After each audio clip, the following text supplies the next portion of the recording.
That phrase, "Two Americas," was birthed out of a speech from Dr. Martin Luther King Jr. We can tell you that it discussed the connection between racism, privilege, and economic inequities. And it's a phrase that still rings true today, 55 years later, through images captured right here in our city.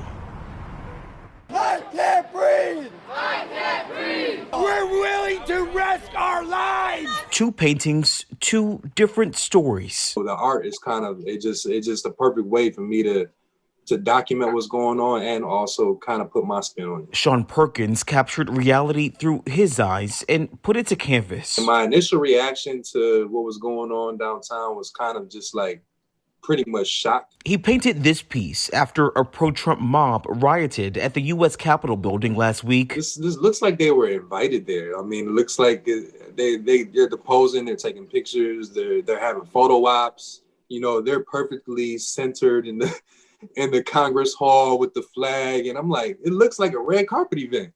I mean, we're all aware of pretty much like the imbalances and how different people are treated based on, you know, how they may look.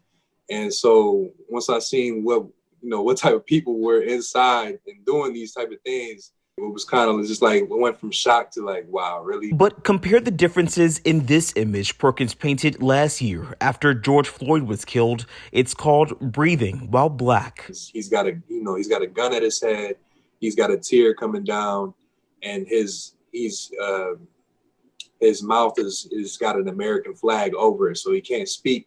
He's just basically sitting there looking kind of like helpless, but you can see the frustration and the sadness and emotion in his face. Perkins was involved in many of the protests against police brutality last summer, and along with other artists, he painted murals on boarded up storefronts around Black Lives Matter Plaza. To see how people were treated then versus now versus this past week was total night and day. Yeah, and that's why he thought it was just as important to document what went down here last week as he did over the summer with the protest down at Black Lives Matter Plaza. We can tell you that he is hoping that his work will encourage conversations that will eventually influence some real change happening right here in our city and across the country. Reese? All right, thank you, Michael. I'm very familiar with the phrase "Two Americas." I did not know it came from a speech from Dr. King, so thank you for that.